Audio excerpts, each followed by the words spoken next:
सात संगत जी, प्यार से कहना धन निरंकार जी। तो सबको एक जैसा ही कार्य नहीं मिला करने के लिए, सब अपने नियम से सूरज का समय, उगने का, ढलने का समय, एक हर चीज को जहाँ देखेंगे वहाँ हर एक को एक जैसा सेम काम नहीं मिला हुआ। उसी प्रकार अगर हम फिर ये भी देखें कि हर कोई एक प्रकृति की चीज अगर आपस में कहे कि आप मुझसे कितने अलग दिखते हो, आपका कार्य मेरे जैसा नहीं है, आपका सोर्स ऑफ एनर्जी, खाना पीना सेम नहीं है मेरे जैसा, तो इसलिए आपस में भिड़ जाएं। नहीं, प्रकृति में कभी ऐसा नहीं देखा गया कि कोई पहाड़ लड़ रहा है हवा से या कोई और चीज। तो बात वही कि चाहे देखने में कितने अलग, स्वभाव कितना अलग, फिर भी एक को एग्जिस्टेंस देखी जाती है कि ये तालमेल, ये हार्मनी देखी जाती है। ये हार्मनी अब हम अगर अपने एक ह्यूमंस के ऊपर देखें, इंसानों के ऊपर देखें, तो इंसान किस तरह जी रहा है। एक छोटा सा ही कारण बना लेता है कि सामने वाला व्यक्ति मेरे जैसा दिखता नहीं है, मेरी एक राज्य की भाषा नहीं बोलता, एक कुछ खाने पीने का एक तरीका, बोलचाल का, एक जाति, एक रिलीजन सब अलग है, तो इसको एक कारण बना लेता है खुद को दूसरे व्यक्ति से ज़्यादा ऊंचा और अगले को नीची दृष्टि से देखने का। एक इंसान को जब परमात्मा ने बना के इस संसार में जन्म दिया, तो क्या भाव होना एक इंसान का।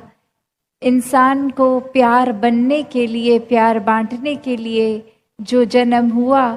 और वो ही एक जन्म नफरत में समय बर्बाद करने में लगा हुआ इंसान, अगर कोई बहाना ना भी हो तो भी छोटे छोटे कारण ही एक घर के अंदर ही बना लेते हैं, अजनबियों के साथ तो छोड़ो, आपसी परिवार में भी, कि अपने परिवार के इस सदस्य के इस स्वभाव की ये बात नहीं पसंद, इसलिए कुछ समय उनसे बात नहीं करेंगे, या अपनी बोलचाल वाणी को गुस्से में या अपशब्द बोल के उनका तिरस्कार कर दिया जाता है। तो बात क्या, अगर हम एक पूरे संसार, एक पूरे ब्रह्मांड में देखें, तो एक हमारी एग्जिस्टेंस तो उसके सामने रत्ती भर भी नहीं है, फिर भी हमने अपनी मान्यताओं को, अपने आप को सर्वश्रेष्ठ बनाने, अपने दिमाग में ऐसा खुद को अहंकार से भर लिया कि फिर एक किसी के लिए भी दिल विशाल नहीं हो रहा, औरों के लिए क्या, अपनों के लिए भी नहीं हो रहा। तो अगर हम ये देखें कि हर एक का स्वभाव अगर अलग है, तो भी एक इंसानियत होना क्या है। एक इंसानियत हर एक को सबसे पहले एक्सेप्ट करने की बात, कि बेशक हर एक का स्वभाव अलग है, फिर भी ये जानते हुए उनको अपनाना, ये अपनत्व आना जीवन में। और ये अपनत्व कैसे आ सकता है, ये एक इंस्टिंक्ट कैसे बन सकता है। अगर हम उस लिहाज से सोचें कि ये वर्ड प्यार, ये शब्द इतना बड़ा, इतना गहरा,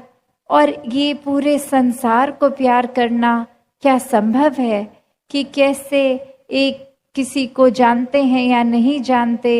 एक किसी की मान्यता हमसे अलग है, तो भी हर एक से प्यार किया जा सकता है।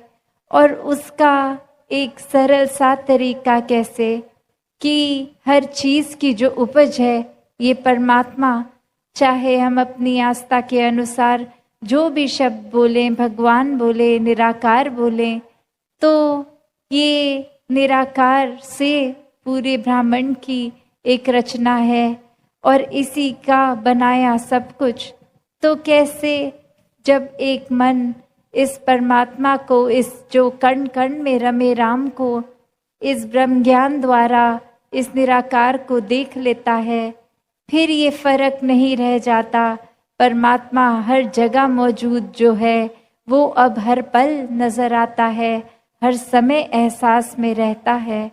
और यही एहसास है जो अगर पूरा समय एक मन में सुमिरन का भी रूप ले लेता है, ये दिल फिर बुरी चीज़ों में, निंदा नफरत में एक मन नहीं ठहरता। मन करता है कि इस निराकार के साथ और जुड़ें, सत्संग में आने का भी दिल कि कैसे हर कोई संत, हर कोई भक्त इस परमात्मा की ही बात करेगा। तो अपने समय को जब और कोई पारिवारिक जिम्मेवारी नहीं निभा रहे, तो एक सत्संग आकर, सत्संग में बैठकर एक कैसे इस निराकार से और ज़्यादा अपने मन का नाता गहरा किया जा सकता है। और फिर यही बातें जो भक्तों की, संतों की सुनते हैं, जब वापस भी अपने घर परिवार, अपने कामकाज, अपनी जिम्मेवारियों में, समाज की सेवा में जाते हैं, तो भी बात वही हो जाती है कि अब चहूँ और ये परमात्मा दिख रहा है तो किसी की मदद नहीं हो रही, हर एक के लिए सेवा भाव है, चाहे अपना हो या पराया हो। तो जब ये परमात्मा को देखकर, इससे प्यार करके एक इसके साथ एकत्व स्थापित हो गया, तो इस परमात्मा की बनाई हर चीज से वो प्यार खुद ब खुद हो जाता है कि ये परमात्मा, ये रूहान मन इसके साथ जुड़ जाता है। तो ये इंसानी गुण, ये ह्यूमन वैल्यूज एक सीखने की बात नहीं रह जाती, वो खुद ब खुद ये दिल हमारा प्यार बन जाता है, तो प्यार बांटता है।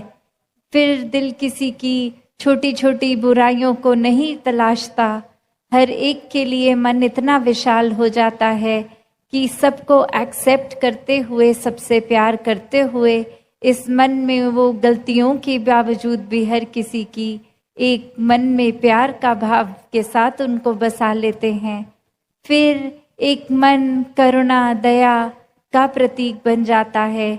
कि किसी के लिए भी अगर कुछ तकलीफ हो रही है तो कैसे खुद सेवा भाव मन में जागता है कि इनके जीवन में हमारे वजह से अगर कोई कंफर्ट आ सके, कोई आराम आ सके, तो उसके लिए भक्त हमेशा तत्परस्त रहते हैं। तो कैसे ये भाव कि इंसानी गुण सिर्फ स्कूल जाके एक मॉरल साइंस की तरह, एक शिक्षा की तरह अगर सीख भी लिए, तो वो हर समय के लिए अंदर नहीं